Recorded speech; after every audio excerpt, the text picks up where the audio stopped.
Hey guys, good morning or afternoon, whatever time you're watching this evening. I hope you guys enjoyed your long weekend and maybe right now it's still Friday, so maybe we got some snow. Hopefully you enjoyed that. Um, all right, here we go. So we are starting Unit 7 today. So the first thing you need to do is make sure you go to modules. Guys, you should be going to modules every time, okay? All your stuff is going to be under modules. So go to modules and complete your attendance check. And then we are done with Unit 6. So if you have completed everything for Unit 6, you can go ahead and click this little arrow and close this down. A few of my online kids need to make up the test from Unit 6, the Part 2 test. So if you need to do that, you need to email me. That will show up at the bottom of Unit 6, okay? So close out Unit 6. We don't need to see that anymore. You can scroll down to the bottom, and you should only see Tuesday for right now, okay? So go ahead and open up Unit Journal 7 slides, and you're going to click here, and you're going to want to copy all of these slides onto your journal so that you have them, okay? So to copy them, remember, let me give it a second to load. I should have loaded this first.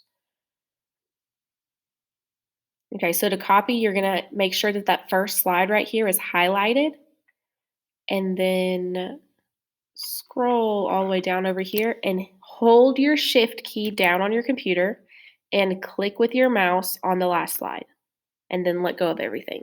Okay.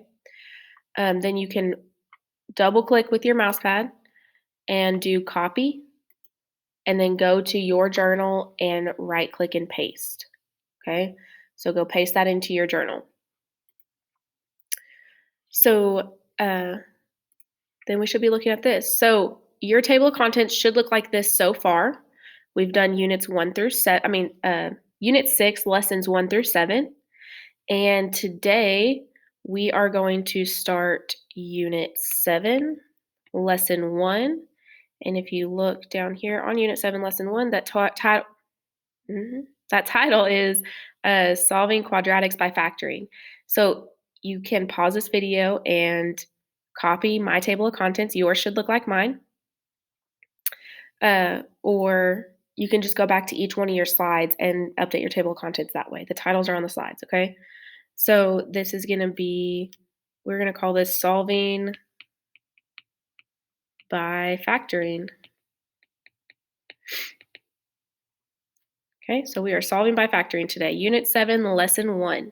This, as you can tell here, looking at the slides, is a very short unit. There are only 4 lessons here. So it's a pretty short unit, short, sweet, to the point. And we're going to have a test. And then we have Unit 8, which I think is also a fun unit. We like that unit. And then we'll have spring break. And then we'll cover Unit 9 and start reviewing for STAR test, I think. That should be it. Yeah. So we're almost down to the wire, okay? All right, so Unit 7 objectives. These are the things that we're going to be learning in this unit. So the first one we have solve quadratic equations, having real solutions by factoring, taking square roots, completing the square, and applying the quadratic formula. So we're going to briefly hit taking square roots, completing the square, and quadratic formula, and factoring. Today we're going to do the factoring part, okay? The next objective here, these are things we're learning this unit, is simplify numerical radical expressions involving the square roots. So we're going to simplify radicals, only ones that have square roots. So we're going to simplify square roots. You guys have seen square roots before. We should be somewhat comfortable with what a square root is. So we're just going to take it a step further and build on the knowledge we already have, okay? Solve mathematic and scientific formulas and other literal equations for a specified variable. So we've already done that. That's it. We've done that before. We did that. We started doing that back in Unit 1. All right. So we're solving. That's it. Not anything real big, not anything too fancy. All right. So Lesson 1, we're solving by factoring. We are going to use what is called the zero product property. So this means that if I have A times B, that's what this says right here, right? Parentheses mean multiplication when things are next to each other. So if I have A times B and that equals 0, it's set equal to 0, then that means that A has to equal 0 or B has to equal 0. Okay, so the reason that is because if A equals 0, then you would have 0 times B equals 0, and anything times 0 is 0. So this is a true statement that makes it true. Or if you have B is equal to 0, then you would have A times 0, which is still 0. That's still a true statement. Anything times 0 is 0, right? We learned that when we started doing multiplication in second, third grade. So anything times 0 is 0.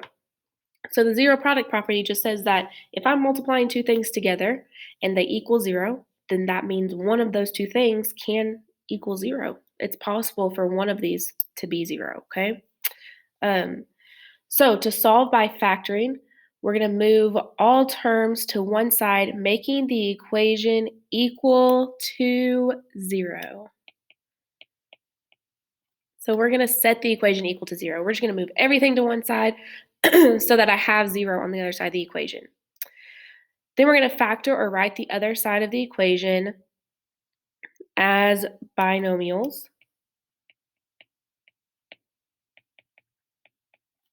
So that means we're going to have two things as, I guess, products maybe is what I should have written here. Equation as products. Factor or rewrite the other side of the equation as, let's write products here. Products. Basically, I want to have two things being multiplied together that equals 0, okay? I want to make my equation look like something that I can use a zero product. Use this, shine up. There we go. Use the zero product property for.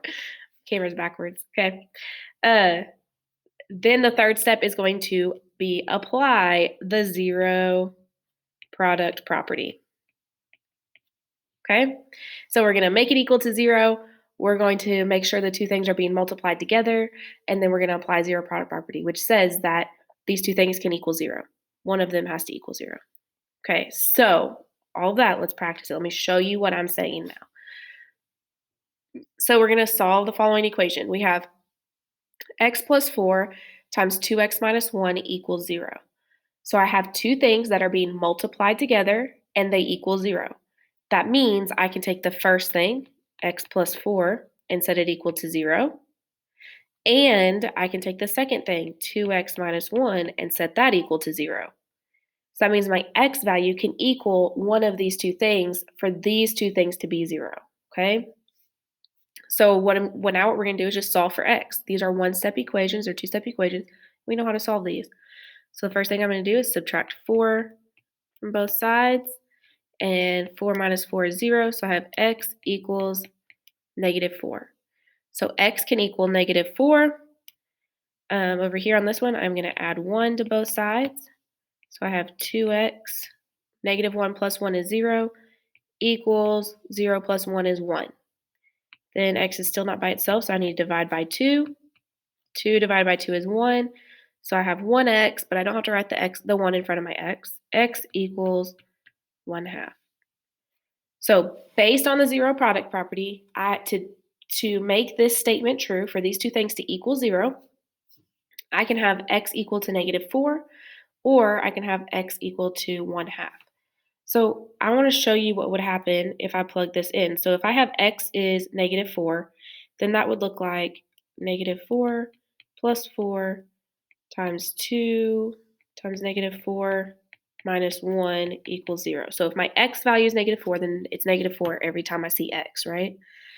Well, then I have negative 4 plus 4 is 0 times 2 times negative 4 is negative 8 minus 1 is negative 9 equals 0. And 0 times negative 9 is 0, so 0 equals 0. So that gave me a true statement. I can do the same thing with x equals 1/2. I can say, well, I can have, if x equals 1/2, then I'd have 1/2 plus 4 times 2 times 1/2 minus 1 equals 0.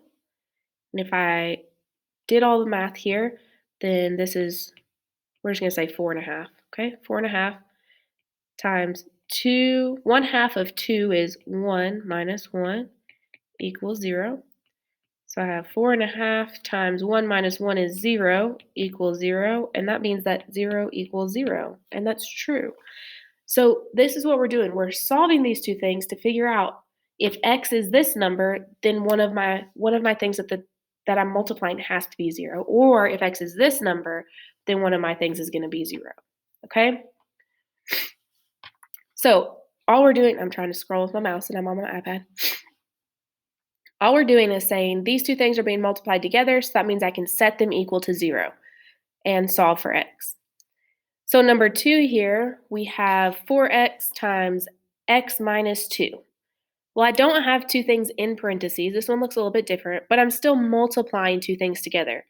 So that means I can take these two things and set them equal to 0. So I have 4x equals 0, and I have x minus 2 equals 0. So then I would solve for x. I can divide by 4. So x equals anything, 0 divided by anything is 0. So x equals 0. And then over here I can add 2 to both sides. So x equals 2.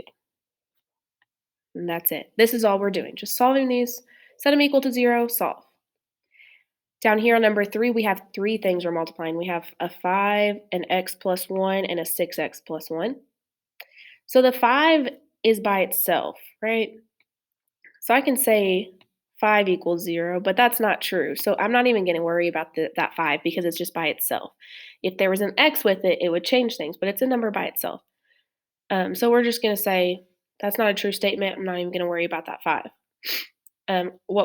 What would happen here is that we could divide both sides by 5, and 5 divided by 5 is 1, 0 divided by 5 is 0, so it doesn't affect our solution any, okay?